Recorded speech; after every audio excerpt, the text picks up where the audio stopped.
They thought they could bully their professor into quitting. They didn't expect him to fight back and win. Dr. Xavier Coleman adjusted his tie in the reflection of the faculty lounge window. The morning light cut through the glass, casting sharp lines across the empty room. It was his first day as a professor at Stanford Heights University, a place known for its prestige, legacy, and, as he had quickly learned, its unwritten rules. With a deep breath, he grabbed his leather briefcase and made his way to Lecture Hall B203. The moment he pushed the door open, the noise inside the room dropped, just enough to be noticeable. 30 pairs of eyes turned toward him, some curious, others indifferent. A few, assessing. He walked to the podium and set his laptop down. "Good morning," he said, his voice calm but firm. "I'm Dr. Coleman, and this is your introduction to political theory." A few students exchanged looks. In the third row, a tall, blonde-haired student stretched back in his chair, arms crossed over his chest. Blake Holloway. The name was already familiar. Son of a wealthy donor, captain of the debate team, a senior who thought he ran the place. Blake smirked. "Professor Coleman, huh? Thought you'd be, older." A few chuckles rippled through the room. Xavier met his gaze. "I'd say you'll get used to it, but this class isn't about me. It's about the material. So, let's begin." He clicked to the first slide. The laughter faded. The room settled into silence, at least for the moment. The first half of the lecture went smoothly. He laid out the syllabus, covered expectations, and began the first discussion on the origins of democracy. Most students followed along, nodding, taking notes. But then came the small disruptions. A whisper here, a stifled laugh there. Xavier glanced toward the back row. Blake and his group. Feet up on the seat in front of them, exchanging hushed remarks, barely pretending to listen. He ignored them. For now. "All right," Xavier said, closing his laptop. "Let's talk about Plato's Republic. How does Plato describe justice in an ideal society?" Silence. A few students shifted in their seats. Then, from the back, a voice. "Depends. Are we talking about actual justice, or just what people like to hear?" More chuckles. Blake again. Xavier leaned against the desk. "That's an interesting distinction. Are you suggesting people only believe in justice when it benefits them?" Blake's smirk faltered, but only for a second. He shrugged. "Just saying. Some people get the job before they earn it." The room tensed. The meaning was clear. Xavier's jaw tightened, but he kept his expression neutral. "Merit," Xavier said. "That's an old debate. Maybe one we should explore in next week's reading." Blake's smirk returned, but there was something in Xavier's tone that made him sit up just a little straighter. By the time class ended, students shuffled out, some giving Xavier polite nods, others avoiding eye contact. As he packed his things, a voice spoke from the doorway. "Dr. Coleman." He turned. A young woman stood there, clutching a notebook to her chest. Olivia Tran. "Yes? I just wanted to say, I thought the way you handled that was cool." He smiled. "Thanks, Olivia. See you next class." She nodded and left. Xavier exhaled, rolling his shoulders. It wasn't the first time he had been tested, and it wouldn't be the last. But something told him this was only the beginning. By the second week, the tension had thickened. It wasn't outright hostility, at least not yet. But the undercurrent of disrespect was impossible to ignore. It started subtly. Blake Holloway and his circle, 3 or 4 students who followed his lead, made sure their defiance was just quiet enough to avoid direct consequences. The first real incident came on Tuesday morning. Xavier walked into Lecture Hall B203, briefcase in one hand, coffee in the other. Half the students were already seated, some flipping through their notes, others scrolling on their phones. He approached the podium, set his things down, and clicked open his laptop. His fingers froze on the keyboard. The slides had been tampered with. Instead of his carefully structured lecture on John Locke and the social contract, the screen displayed a photoshopped image of him, his face superimposed onto the body of a janitor holding a mop. Laughter erupted from the back row. Xavier's jaw clenched. His eyes flicked to Blake, whose smirk deepened as he leaned back in his chair, arms folded. "Professor, is that today's lesson?" he asked, feigning curiosity. "Didn't realize we were covering workplace hierarchy." More laughter. For a split second, Xavier considered calling campus IT to trace whoever had accessed his slides, but he knew how this worked. If he made a scene, they'd turn it into a joke. Make him seem overdramatic. Weak. Instead, he took a deep breath, unplugged the projector, and turned back to the class. "Interesting choice of imagery," he said. "I hope whoever made this put half as much effort into their essay on Hobbes." The room fell silent. He tapped his laptop, and within seconds, his real slides reappeared on the screen. He turned back to the class as if nothing had happened. "Now, let's begin." Blake's smirk wavered. He hadn't expected Xavier to brush it off so easily. But that was only the beginning. By the end of the week, the pranks had escalated.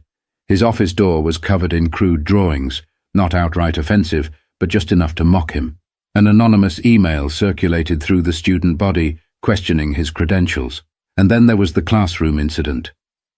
It was Friday afternoon. Xavier was halfway through a discussion on the role of government in individual freedoms when it happened. Blake stretched and let out an exaggerated yawn. "Sorry, Professor. Just trying to stay awake." Xavier ignored it. But then another student did the same. Then another. Within seconds, half the back row was mocking him, yawning, stretching, shaking their heads like the lecture was unbearable. Xavier closed his laptop. Silence. He walked slowly around his desk, eyes scanning the room, before stopping in front of Blake. "You bored, Mr. Holloway?" His voice was calm, but there was an edge to it. Blake shrugged. "Just saying. Some professors know how to keep a class engaged." Xavier nodded. "That's fair. But let's test something." He turned to the rest of the students.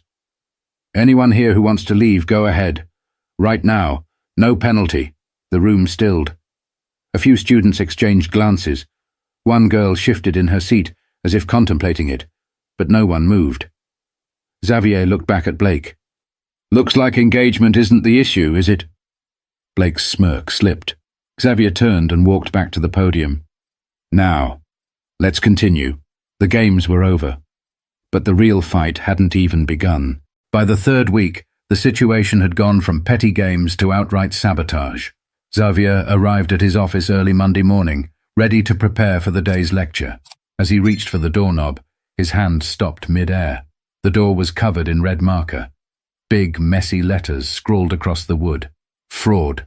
Unqualified. Go back where you belong." Xavier's stomach tightened. He scanned the hallway. Empty. Whoever had done this had made sure to do it when no one was around.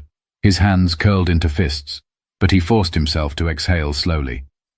He wasn't going to give them what they wanted. A reaction. Instead, he pulled out his phone and snapped a photo.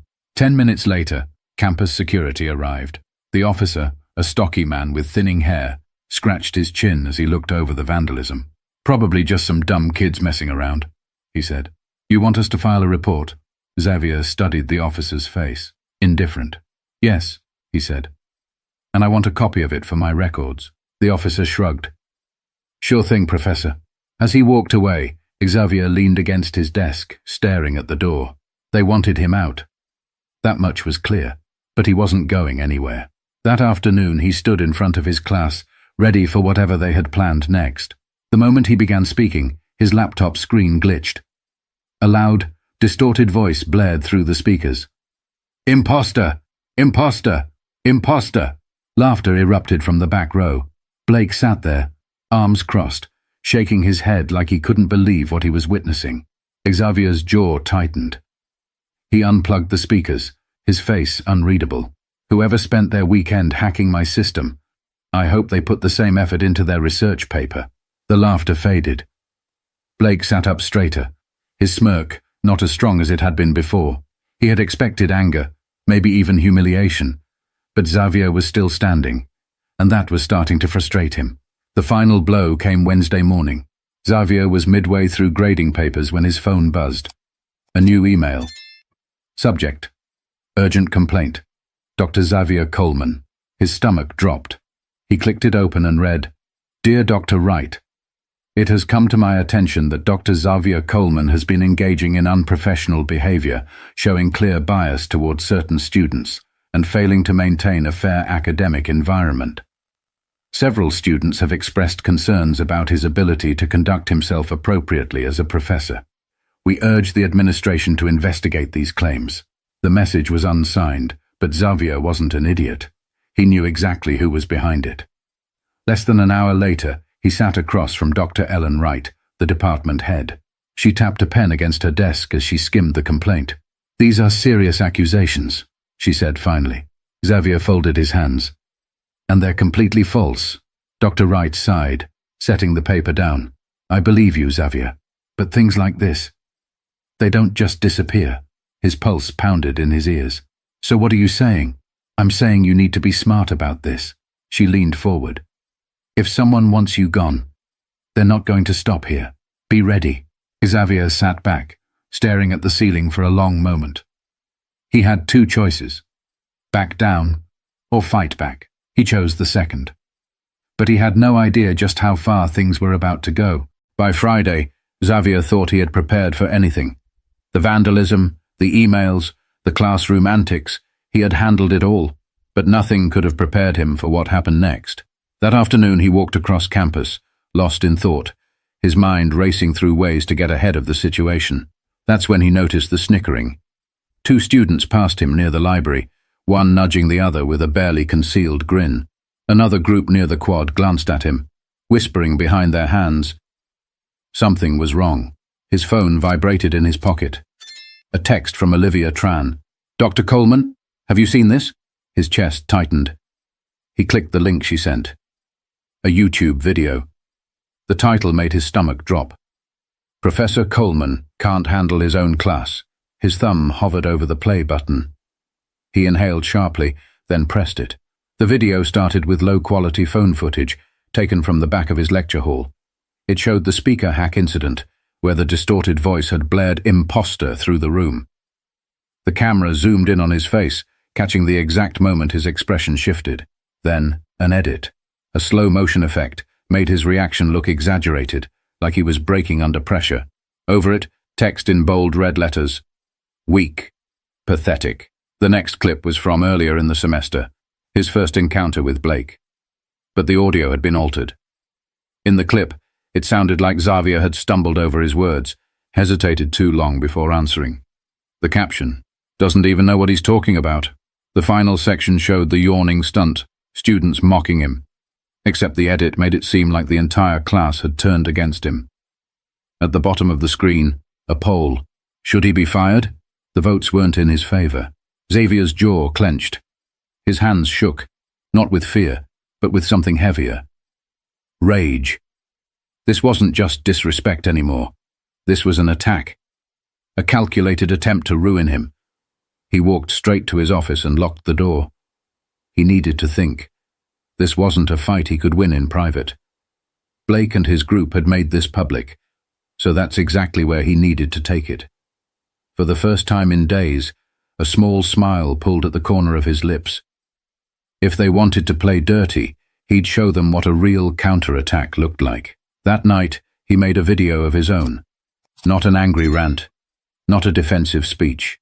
No begging, no pleading. Instead, he laid out the facts. First, he showed the original, unedited clips. The real footage. No manipulations, no slow motion, no distorted audio. The yawning stunt? Just a few students, not the whole class. The speaker hack? A targeted prank. Then he showed screenshots. The vandalized office door, the fake emails, the complaint filed against him. He didn't speculate. He didn't call names. He just let the evidence speak for itself. Finally, he added one last message. This is what happens when you challenge the system. Some people will do anything to keep you out. But respect isn't given, it's earned. Let's talk about that. Then, with one click, he uploaded it. And by morning, everything had changed. Xavier barely slept that night. He knew his video had to make an impact, but whether people would actually care, that was another story. By morning, his phone wouldn't stop buzzing. He reached for it with a tight chest and tapped the screen. His video, posted barely 10 hours ago, had already hit 250,000 views. His inbox was flooded. Some messages were supportive. Students from different universities sharing their own stories of bias and harassment. Others were nasty, accusing him of playing the victim, of being too weak to handle a little banter. But one email stood out. Subject: urgent. University response required. It was from Dr. Ellen Wright. Xavier, please come to my office immediately. We have a situation. By the time Xavier walked across campus, the energy in the air had shifted. He wasn't imagining it. People were looking at him differently. Some students avoided eye contact, their faces flushed with embarrassment. Others nodded, gave him a tight-lipped smile, like they weren't sure whether to apologize or congratulate him. And then, there were the ones who wouldn't look away. Blake Holloway stood near the entrance to the admin building, arms crossed. His usual smirk was gone. He wasn't laughing anymore. Xavier didn't stop. He pushed open Dr. Wright's office door without knocking. She sat at her desk, phone in hand, stress written across her face. "Shut the door," she said. He did. She exhaled. "Your video is everywhere." "I know." She pinched the bridge of her nose. The university board wants this handled quietly. But Xavier, this isn't just an internal issue anymore. Journalists are calling. He blinked. Journalists? Yes, your story hit Twitter last night. There's already a hashtag. She turned her monitor around. Xavier stared at the screen. Stand with de Coleman. It wasn't just students talking anymore. It was alumni. Parents. Even faculty from other universities. "They're calling for an investigation," Dr. Wright continued. "Not just into your situation, but into the culture at this university." Xavier's heart pounded. He hadn't expected this. He had just wanted to protect himself, to clear his name. But now, it was bigger than him. Dr. Wright leaned forward. "The administration has no choice but to act. There will be a meeting, official disciplinary hearings." Xavier folded his arms. "For who?" Her lips pressed together. "For the students involved." By lunchtime, the university had released a statement. It was carefully worded, a lot of corporate talk about reviewing concerns and upholding campus integrity, but the important part was tucked in the middle. A formal inquiry will be launched into reports of misconduct within the student body. For the first time since this all started, Xavier felt the ground shift beneath his feet, but in his favor. But he knew this wasn't over, because Blake Holloway wasn't the type to go down without a fight. The university's announcement sent shockwaves across campus. Students whispered in hallways, emails flooded faculty inboxes, and social media erupted. But no one was louder than Blake Holloway. By mid-afternoon, Xavier's phone buzzed with a text from Olivia Tran. "They're waiting for you outside the student center. Be careful." Xavier didn't need to ask who they were. When he stepped onto the quad, a crowd had already formed. Students, some holding their phones up, others murmuring among themselves. And in the middle of it, standing tall with his arms crossed, was Blake. His usual arrogance had sharpened into something nastier. Xavier met his gaze, expression unreadable. "Something you need, Mr. Holloway?" Blake let out a mocking laugh, shaking his head. "Oh, so now you want to act like the big man." Xavier didn't respond. He let the silence stretch. Blake's smirk wavered, but he quickly covered it with a sneer. "You're a joke, you know that? A bunch of nobodies online think you're some hero, but we all know the truth. You're just another professor who can't handle a little criticism." Xavier studied him for a moment. "Criticism?" His voice was calm, but there was an edge to it. "Is that what you call hacking my slides? Vandalizing my office? Filing a false complaint against me?" Blake scoffed. "Oh, come on. You really think anyone believes that? You're just playing the victim because you know you don't belong here." The crowd murmured, some in agreement, some shifting uncomfortably. Xavier exhaled slowly. Then in a voice measured and steady, he asked, "Blake, tell me something. Do you know why this has escalated the way it has?" Blake frowned. "What? Why this isn't just some private disagreement anymore? Why people are talking about this across the country?" Blake rolled his eyes. "Because you made a spectacle out of nothing." Xavier shook his head. "No. It's because people recognize what's happening, and they know it's bigger than just you and me." The crowd stilled. Xavier took a step closer, voice still even but firm. You thought you could humiliate me. That if you pushed hard enough, I'd break. That I'd pack up and leave quietly. He paused, letting his words sink in. But I didn't. And now, you don't know what to do. Blake's face twitched. His fists clenched at his sides. Xavier held up a hand. Let me give you some advice, Blake. His voice dropped slightly, measured but piercing. You can throw a tantrum. You can whine about how unfair this is, but at the end of the day, the truth is out. And when the truth is out, people pay attention. Blake's smirk was completely gone now, and for the first time he looked afraid. The crowd murmured again, but this time the shift was clear. Some students who had laughed at Xavier just a week ago now looked at Blake with something closer to disgust. Blake opened his mouth to say something, to throw one last insult, one last jab, but then he hesitated, because he knew he had lost. Xavier gave him one last look. I suggest you start thinking about the future, Blake. Because this moment, it's not going away. Then, without another word, he turned and walked away, and this time no one laughed. By Monday morning, the final nail was in the coffin. The university sent out a formal statement confirming that a disciplinary committee had been convened.